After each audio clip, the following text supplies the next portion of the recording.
Los Angeles, 1988, late June. The premiere was over. Stallone was sitting in his car, a black Mercedes, parked outside the theater on Sunset Boulevard. The engine was off. The windows were up. He could see people leaving. They weren't smiling. They weren't talking about the movie. They were just leaving. Rambo III had just premiered. It was the most expensive film ever made. $63 million. More than any movie in history. The studio had bet everything on it. Stallone had bet everything on it. And it had just died. He was 42 years old. The reviews would come out tomorrow. But he already knew what they would say. He'd seen the faces. He'd heard the silence. A journalist had stopped him on the red carpet. "Sly, do you think this is the end of the action era?" Stallone had smiled. Said nothing. Kept walking. But the question stayed with him. Because it wasn't about the era. It was about him. A mansion in Beverly Hills. Cars. Money in the bank. Fame. But sitting in that car, he felt exactly like he did in 1974. Invisible. He turned the key. The engine started. He drove home in silence. The streets were empty. It was past midnight. The city lights blurred past him. When he got home, the house was dark. Everyone was asleep. He stood in the doorway, looking at the marble floors, the expensive furniture, the paintings on the walls. None of it felt real. He walked to his office, closed the door, sat in the dark. On his desk was a framed photo from the Rocky premiere. In 1976, he was young, thin. His eyes were bright. He looked hungry. Now, looking at that photo, he didn't recognize himself. The next morning, the reviews came. Stallone didn't read them. His publicist read them to him over the phone. Bloated. Cartoonish. A relic of the 80s. Stallone has lost touch with reality.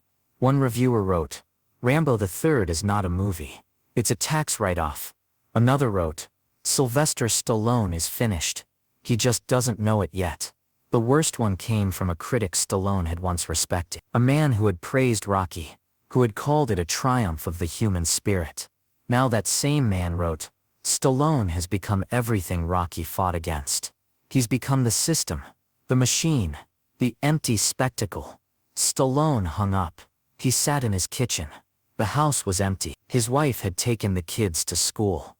The maid wasn't there yet. It was quiet. He made himself coffee. Black, no sugar. He sat at the table.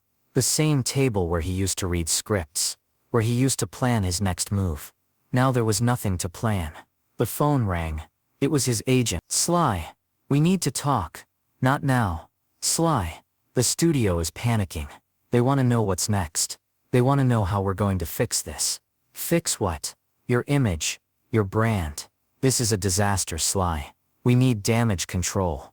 Stallone said nothing. "Are you listening?" the agent asked. "I'm listening." "Good. Because we have options. We can pivot. Maybe a comedy. Maybe something lighter. We need to show people you're not just action. You're versatile." "I don't want to do a comedy. Sly, you don't understand. The market is changing. Action is dying. You need to adapt or you'll be left behind." "Not now. Sly, not now." He hung up. The phone rang again. He unplugged it. He sat there for an hour, maybe two. The coffee went cold. That afternoon Stallone went to the gym. Not his private gym. Not the one at his house with the mirrors and the machines and the motivational posters. He went to a small dirty boxing gym in East LA. The kind of place where the paint was peeling, where the equipment was old, where the floor smelled like sweat and leather. The kind of place where nobody knew him. Or if they did, they didn't care. He wrapped his hands, put on gloves, started hitting the bag.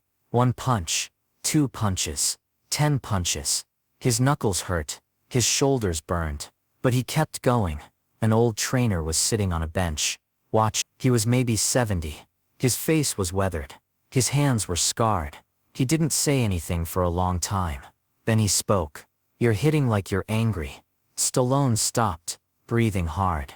"I am angry." "At who?" "At myself." The trainer nodded. "Good. That's the only anger that matters." Stallone sat down. He took off the gloves. His hands were shaking. You know what they're saying? Stallone said. That I'm done. The trainer shrugged. Maybe you are. Stallone looked at him. Or maybe, the trainer said, you just forgot who you were. I know who I am. Do you? Stallone didn't answer. The trainer stood up, walked over, sat next to him. Let me tell you something, the trainer said. I've been in this game 50 years. I've seen a lot of guys come through here. Some of them were great. Some of them were great. Some of them were nothing. But you know what the difference was? What? The great ones knew why they were fighting. The others were just swinging. Stallone looked at the floor. You came in here angry, the trainer said.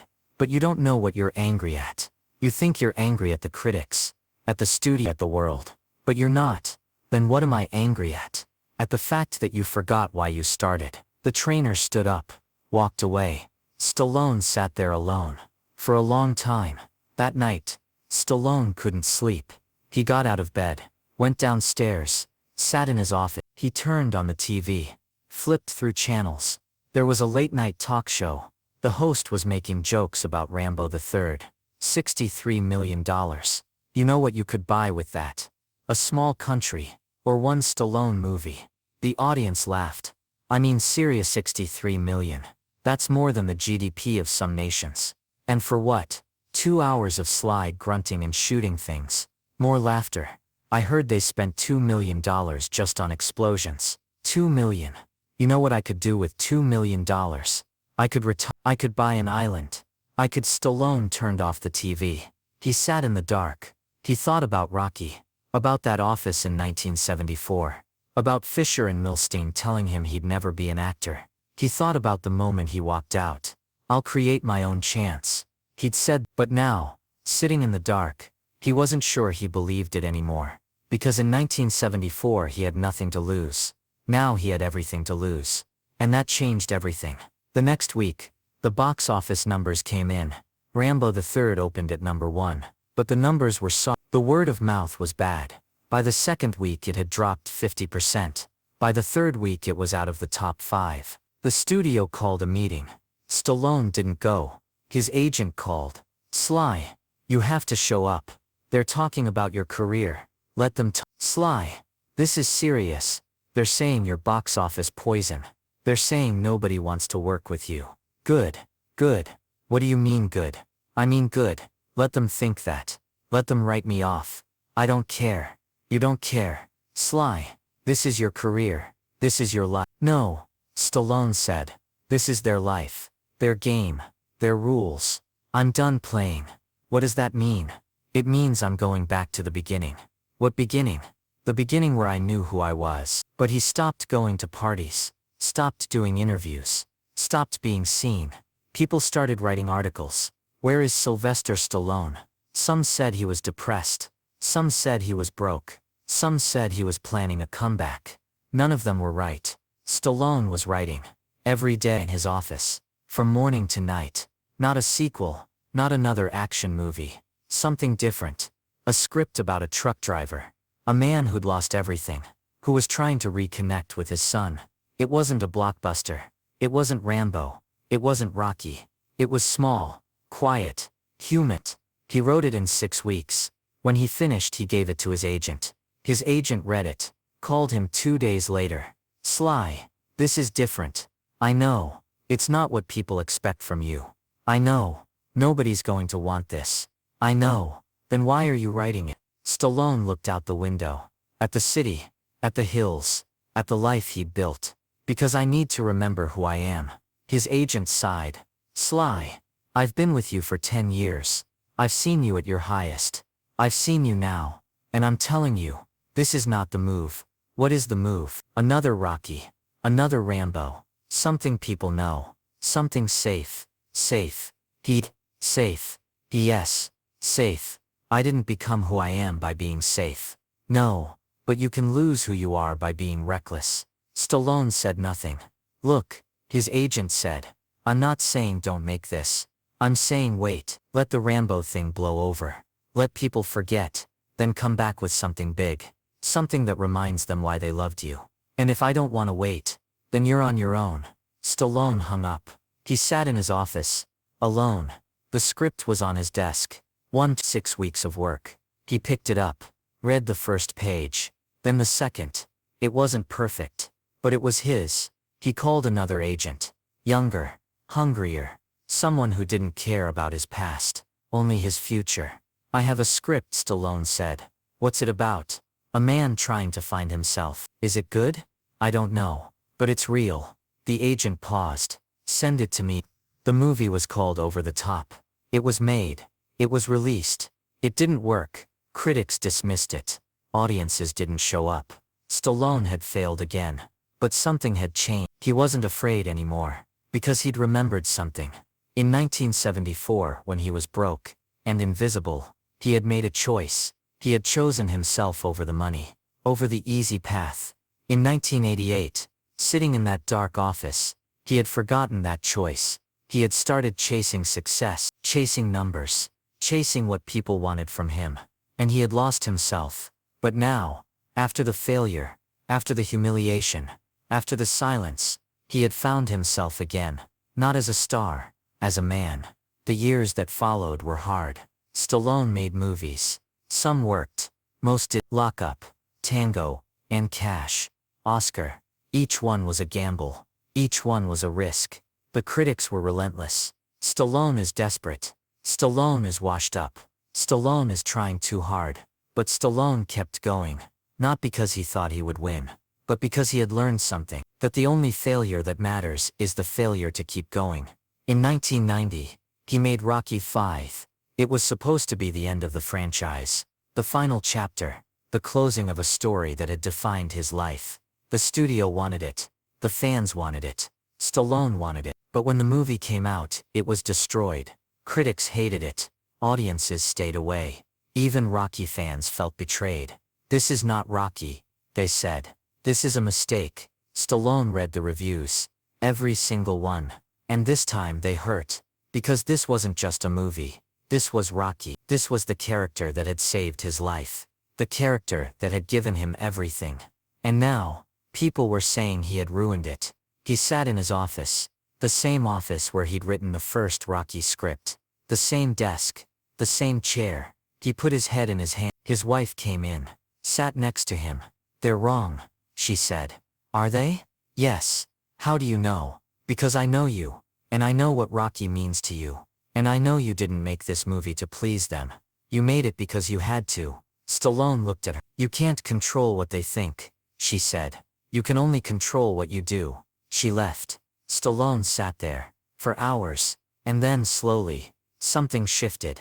He realized something. The critics were right. Rocky V wasn't perfect. It wasn't what people wanted, but it was what he needed to make. Because it was about a man who had lost himself, who had chased fame and money, and success, and who had to go back to the beginning to remember who he was. It was about him. And maybe, just maybe, that was enough. It was a hit. Not a massive hit, but a hit. People came back. Not everyone, but enough. And slowly, year by year, Stallone rebuilt. Not as the biggest star, not as the richest actor, but as someone who knew who he was. In 2006, 18 years after Rambo III, Stallone made Rocky Balboa. People laughed when they heard about it. He's 60 years old. He's washed up. Nobody wants to see old Rocky. But Stallone didn't listen. He made the movie. And it worked. Not because it was perfect, but because it was real. Because Stallone had stopped pretending to be what Hollywood wanted. He had become what he always was. Himself. Years later, in an interview, someone asked him about 1988. That was your lowest point, wasn't it? When Rambo III failed, Stallone smiled. But it wasn't a sad smile. It was a knowing smile. No, he said. My lowest point was when I forgot why I started. And when did you remember? When I stopped running from failure. When I sat with it. When I let it teach me. What did it teach you? Stallone paused, looked out the window. That success is not about never falling. It's about getting up every time you do. But how do you keep getting up? How do you keep going when everyone tells you you're finished? Stallone leaned back, thought for a moment. You remember why you started. You remember that moment when you had nothing.